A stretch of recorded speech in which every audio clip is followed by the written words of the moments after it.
This section talks about Chapter 2, Falling in Love. First dates, laughter in the rain, stolen glances across crowded rooms.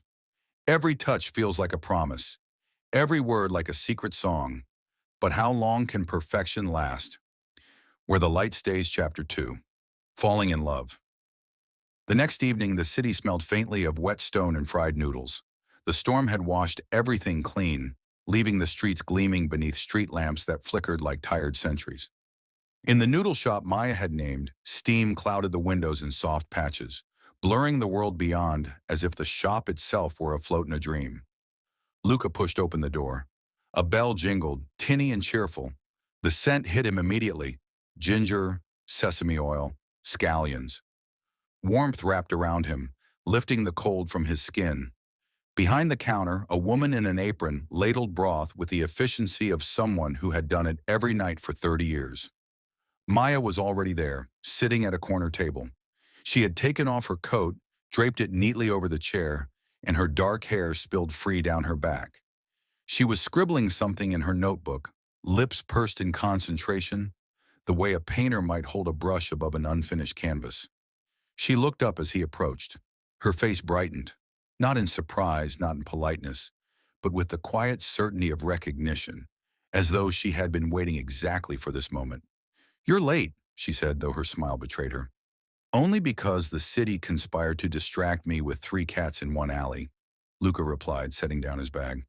"They looked like they'd staged a council." "Did you photograph them?" He shook his head. "Some moments don't need witnesses."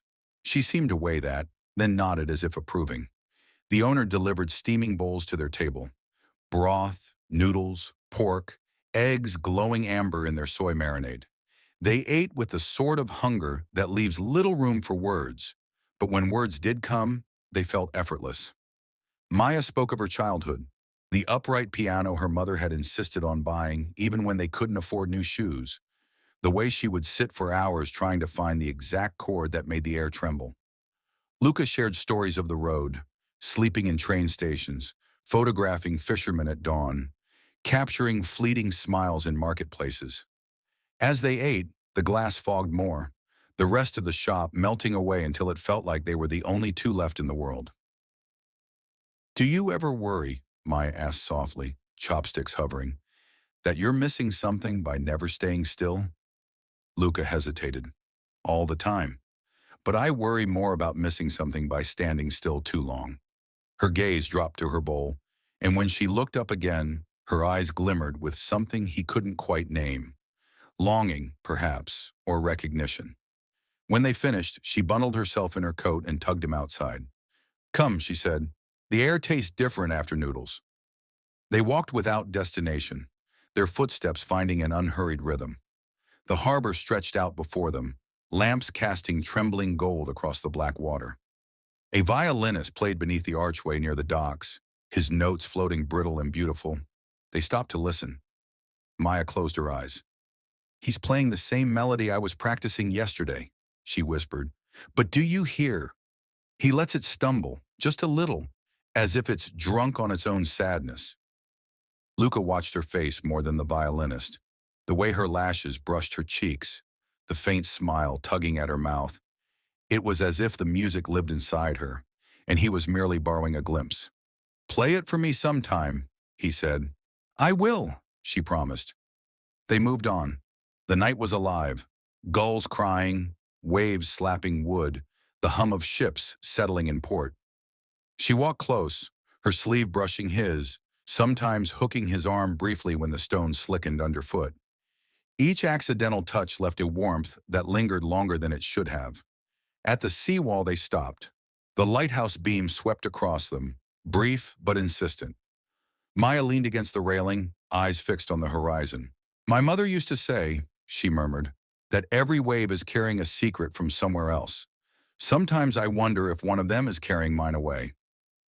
"What's your secret?" he asked. She tilted her head, half smiling. "If I told you, the waves would lose their work."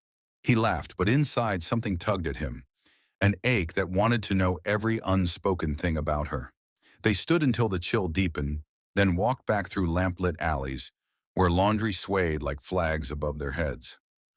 When they parted, she touched his sleeve lightly. Tomorrow, same time, different place. And he nodded as if the city itself had rearranged its streets to make sure he would find her again.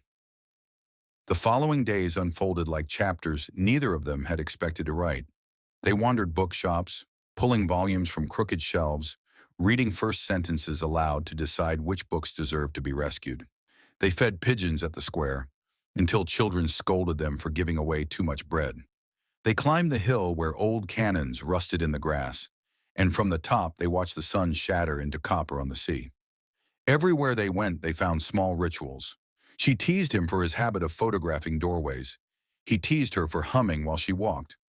She began to leave doodles in the margins of his notebook, tiny pianos, crooked stars. He began to slip candid photographs of her into her own sketchbook when she wasn't looking. Her laughing at a stray dog, her biting into a too-hot pastry, her eyes turned seaward as if listening for something distant. At night, when he lay in his rented room, Luca would close his eyes and replay their conversations. The cadence of her voice, the spark in her laughter, the silences they shared as easily as words. Each memory grew heavier, anchoring him in ways he had sworn to resist. And Maya, alone at her piano, found her melodies changing. Notes that once wandered now curved toward resolution, as if guided by an unseen thread. She caught herself smiling at nothing, pressing her lips together quickly, as though the walls might overhear. One evening they found themselves at the festival by the docks. Lanterns bobbed overhead, their light trembling in the salt wind. Children clutched candied apples, fishermen sold grilled sardines, and a fire eater exhaled plumes of flame that drew gasps from the crowd. Maya tugged Luca into the crowd. They shared fried dough dusted with sugar, laughing when the wind powdered their coats. They watched a troupe of dancers spin ribbons into the night, their movements fluid as tidewater. And then, as the final fireworks burst above the harbor, Maya reached for his hand. She didn't look at him, didn't speak, just threaded her fingers through his, anchoring them both against the noise and the light. The world fell away. He felt her pulse steady in his palm, felt the warmth of her skin, and it was as if every journey he had ever made, every city, every photograph, had been leading only here. Later, walking home beneath the afterglow, Luca finally asked, "What do you want, really?" "Not what your teacher wants, not your father. You." She was quiet for a long time. Then, "I want to be seen. Not for playing the right notes, not for being someone else's daughter, not for being a name on a program, just me. I want someone to look and say, 'There you are. That's enough.'" He stopped walking, turned to face her fully. "Maya," he said, voice low, certain, "there you are." Her breath caught, and in that moment, before she smiled, before she squeezed his hand tighter, Luca felt it, the draft of his life becoming something worth keeping. By the time they reached her street, the lamps were burning low, and the sea had quieted into silver. She paused at her door, leaning against the frame. "Tomorrow?" she asked. "Tomorrow," he echoed. Neither moved for a long while. The air between them thickened with everything unsaid. Finally, she lifted her face just slightly, enough that he bent instinctively closer. Their first kiss was not urgent, but inevitable, a tide meeting the shore. Gentle, lingering, filled with the awe of two people realizing that something greater than themselves had already begun to unfold. When they parted, she whispered, "Now the waves know my secret." And Luca, smiling against the night, thought he had never wanted to stay anywhere as much as he wanted to stay here. If you love romance, emotional storytelling, and cinematic vibes, this is for you. Don't forget to like, subscribe, and share this story with someone who believes in true love.